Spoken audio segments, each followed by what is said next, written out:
Today we're going to change the clutch pad, press plate, and release bearing. So first of all, you need to clear all the engine bay, which is upside, just up the bearing housing and the transaxle. So I've taken out the battery. So next thing is this one, is the air filter, and pretty much everything above here. So it's pretty easy here. So you get a couple of screws here, screws for batteries, and the screws here, screws over there. So you take out any screws you have or bolts you have, then you should be able to just pop it out. Now this is being cleared. See, take the air box out, leave the screws here. So I put it back in and know where exactly it goes. So, and the batteries out. Take manifold out. So here inside is what we need to replace the bearing stuff. And I might find it's a bit of hard, but to take that out, you have to get the axle out first, because you want to slide it back to the. To get rid of the axle, you have to take this one out, pull it over. So I'm going to take the caliper out. I don't want this whole weight was supported on the lower control arm. So the less weight here, the better for the lower control arm. So let's do it. So this is only two bolts holding on this brake caliper, one up here and one was down. You just need to take them slide pin out. So I reckon the brake caliper could be just pulled out. This is the one.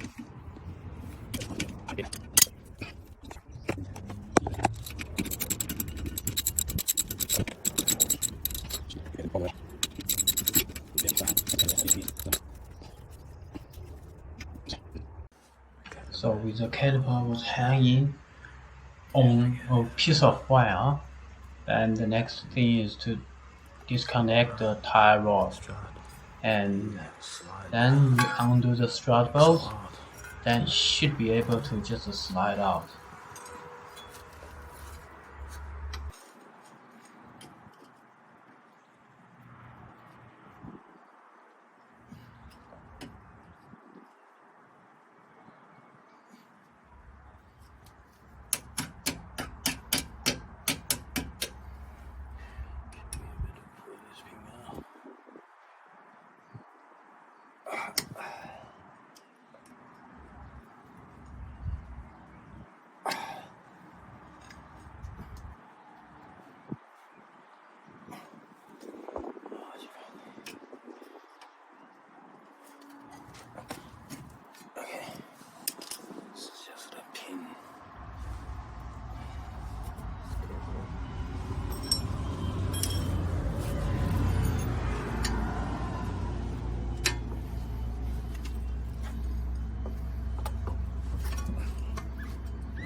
There's only a pin and a castellated knot in this tie rod. So take the pin out and undo the knot. And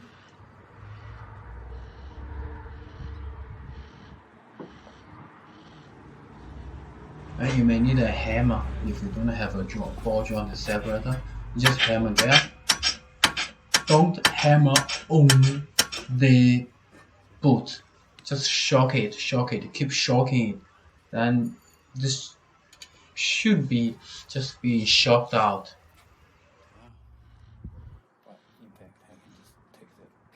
And without that disconnected tie rod and calipers is not on the way, we then need to disconnect the strut from the rear half assembly. And this is only 2 nuts or 3. Well, vehicles are very, very different. So check on your owner's manual first.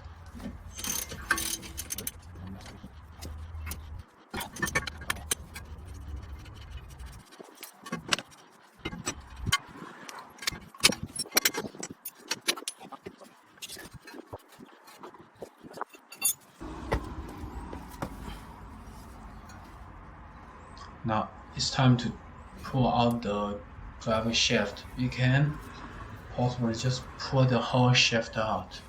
If you find it pretty difficult to pull it out, you can use a pry bar or hammer to hit on the shaft. So this make it sharp enough that could be make it easier to slide it out.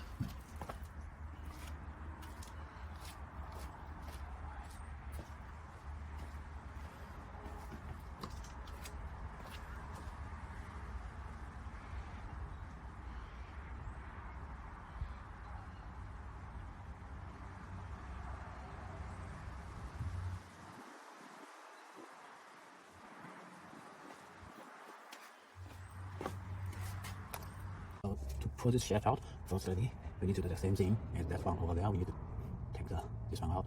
So, let's just leave the caliper right here, in here, because until the last step and pull out the bell housing from the engine, I will place this one on, but just loosen it up. So let's do that. I'll steer those 2 nuts, and it has to be gas steer plate. Very small. This one, same as that side. The tire rod, same as that side. So I won't repeat it again. Let's do it quick. It's the same thing. No, not this one. Same thing. The same thing. Should be the same thing. Yeah, same thing.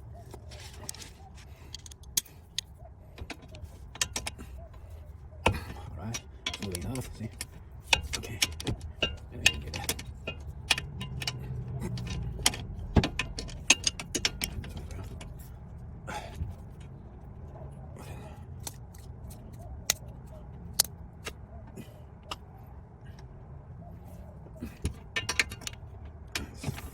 Much later. So, not much. Okay.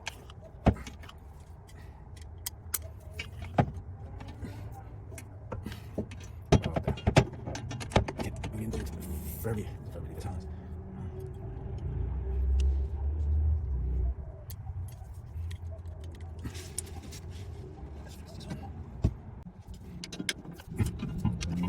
Sweet up. Let's talk about this stuff. Show you that means.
So those 2 nuts is pretty rusty. I've used the WD-40 to penetrate it a couple of times. So yeah, so it turns. See, I can use a ratchet as it's very but just using a brake bar to do it turn by turn, so I just shut it. Next thing is you need to get this catalytic converter out, because we want to reach in the drive shaft there, and also the gear selector here and this bar over here. So there we go. So this is just on the way, the catalytic converter. So to get this out, we only get 1, 2, 3, 4 bolts. So once you loosen this enough, we can just pop it out. Let's do it. With the cat out of the way, so we can dismount this one and this one, and let's drive shaft bearing. So the shaft should be just pulled out, hopefully, but sometimes you need to shock here, just make a bit of more leverage. I think we need to unbolt this bearing here. This is possibly 3 bolts on here, so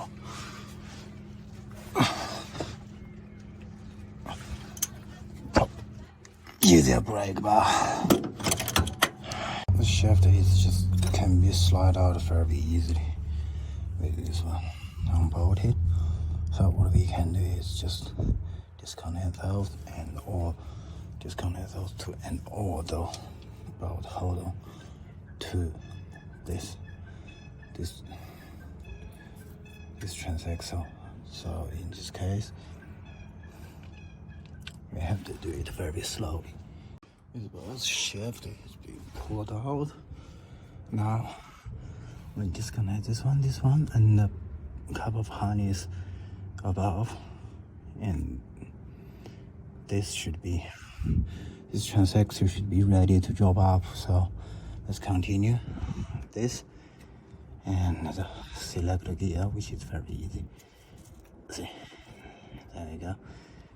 And this one is just here, so if you undo this one, you can just pop it out. Let's do. This is only 2 bolts holding this safe cylinder in position.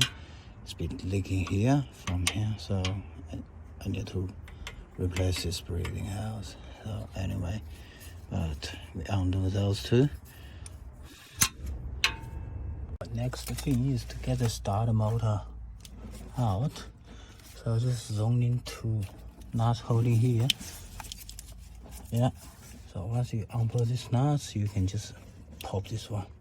I reckon you can just push it back, so the starter motor is out. I made a mistake. This is another bolt attached to the starter motor, so which is on the back side of the starter motor. We need to take this one out, and then the starter motor should be slide off. I've already undo all those bolts attaching to the transaxle, so you can see from here it's getting away from this engine bay. And I haven't done those nuts because I want this one still hold on the weight of the transaxle mount. So if it drops, that would be big problem. I haven't got everything ready. I haven't hang it up or supported by whatever jack or whatever. So just leave it there. I just undo this starter motor bolt, and this one should be just slide off. I reckon it's a 14. It's a 14 ratchet, but different. Each car is different. Just refer to your owner's manual, whatever. So undo the starter motor, then the starter motor should be just slide out. Pretty easy.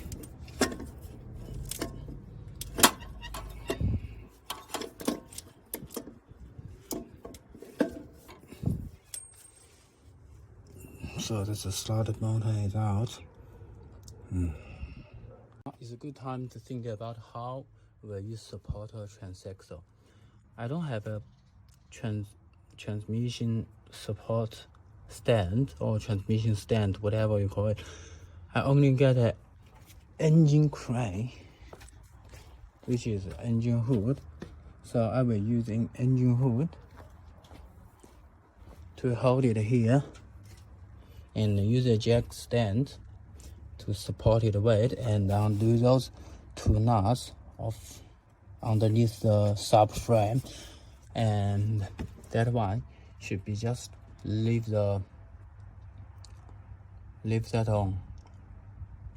engine mounter on a bit, undo the bolts attached to the transaxle. So in this case, this transaxle will only be supported by engine hook and the jack stand, but I don't worry that it will drop off, because I won't take out of this subframe, so when it's drop on the ground, it's still on the subframe. So that's it. And next thing, we need to unbolt all this bolt or nuts attached to the bell housing. So we leave the transaxle mount on. So in this case, this one will not drop, and once we support this weight on whatever stands or chains, we can undo the transmission mount. So let's do it. Pretty easy. We got this one, and a couple of nuts. There we go, and up there. That's a simple job. Now, with the transaxle is supported on, what do we call this one?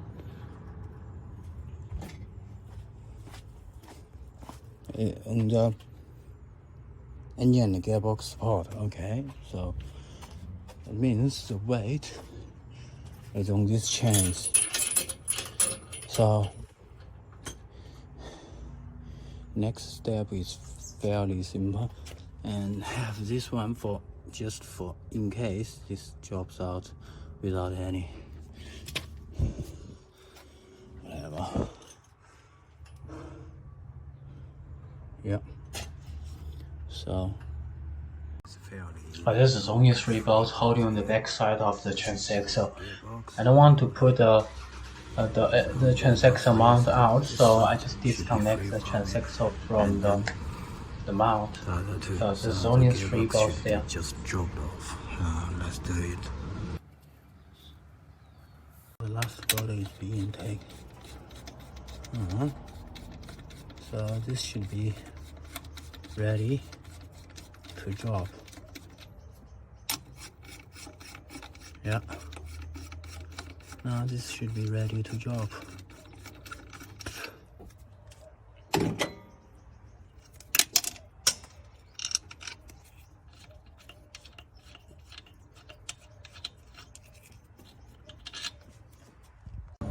all of those out of the way, now this should be pulled out. Use the engine crane to support the engine as it goes that way. So there we go. Just pull it out and then replace the clutch. Well, basically, I found it's pretty hard to pull this transaxle out from this, out from here, because that one is blocking the way, the subframe. So I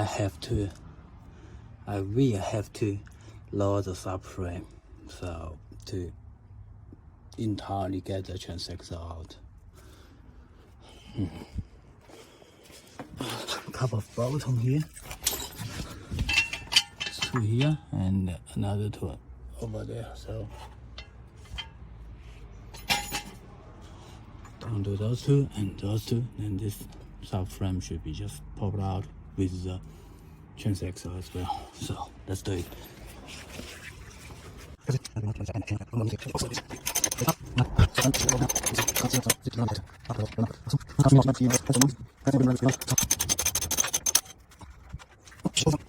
This is the transaxle, so now that I could just drop this one off.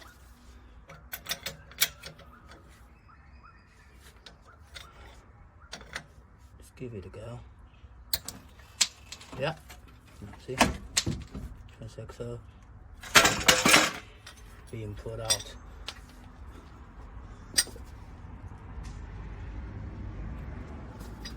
And this is only supported by this chain. So what I will do, I will just take the subframe out, and subframe is already out, so support this one and then unhook this chain and put this one back in. So that should be all right. Just getting all those down. This is what we need to replace. See the clutch pad under there, and get the transaxle out. Just give it a good look. Well, it's not too bad on all of those. So just leave it here, and we're changing that one, the clutch and the press plate, as well as the release bearing. This is what we are looking for, the clutch and press plate. Pretty rusty here, so no one is gone out. You just need to undo all those bolt here, then this should be just popped out together with the clutch plate. Yeah, let's do it.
That's out, see? Good? Good. There we go.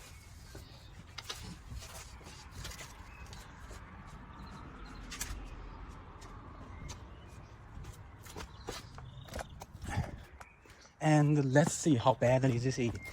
See? Clutch is pretty much all gone. So definitely need to replace, and the press plate, well,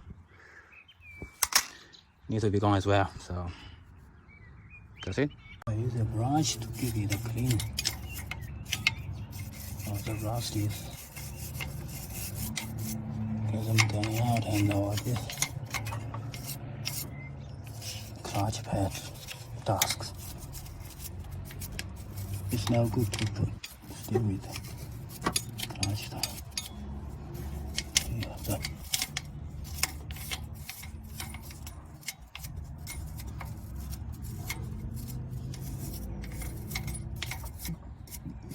alright, that's it. Let's take a look at those two clutch plates.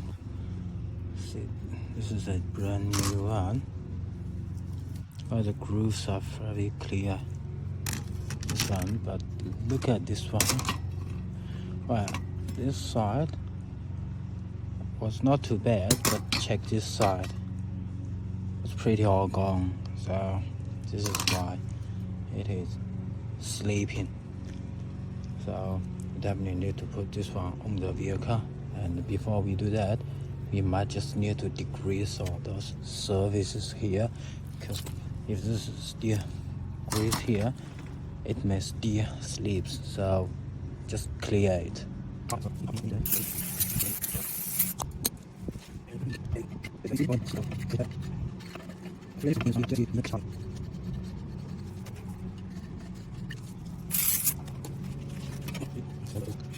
So some clutch plate.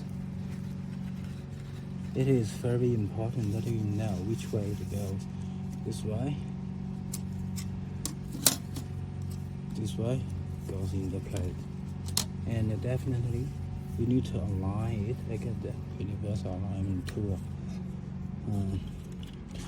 which is sometimes very handy. So just put this one, insert this tube to the hole, and keep in this one. Alright, this is it. This is how it aligned, see? Perfectly. Good.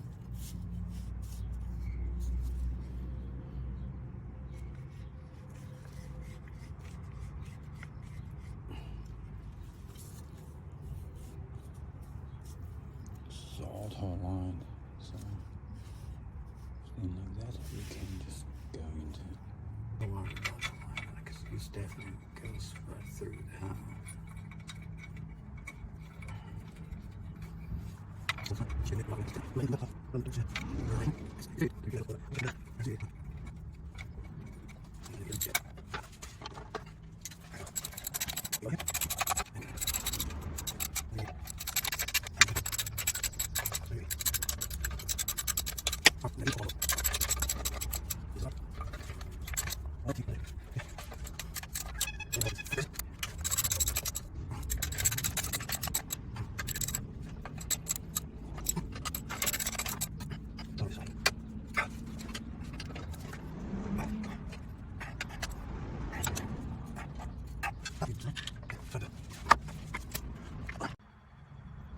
Next thing is a releasing bearing. So it's pretty easy. This is only 2 clamps at the back. Slide out. See, this is the old one. Here it's pretty rusty. Looks like a good quality. So it is very easy. See? The springs here goes to the pivot here. Pivot right through here, so it won't make any movement. Just give it a leverage here.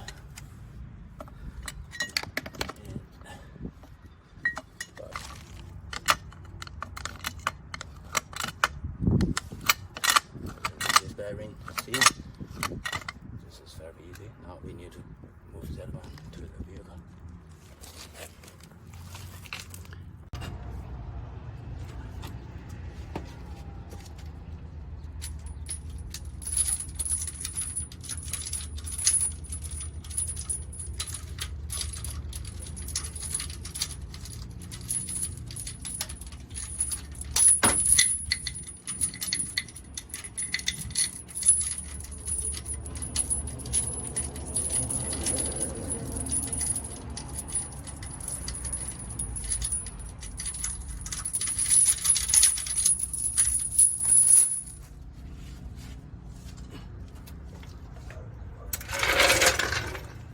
In the jack.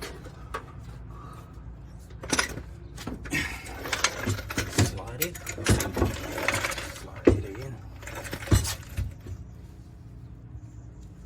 Yeah, when it goes there, I use a chain. Hold it.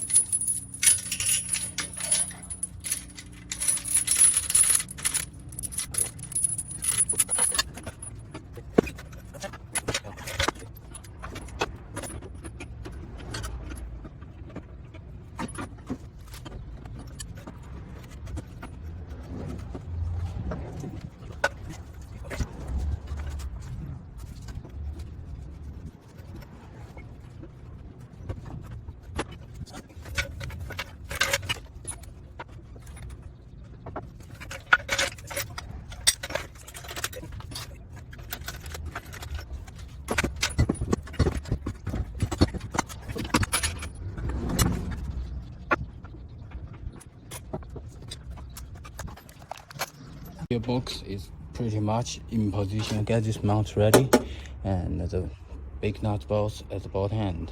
This one. So we just need to connect everything together, and then refill your transactor. That should be ready to go. We'll start the motor here.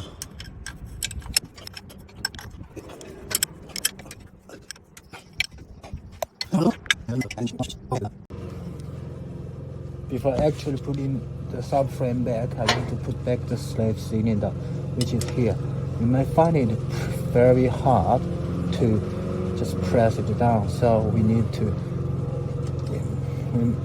unbolt this one, the bleeding nut, bolts or nuts, so in this case it can be pushed back.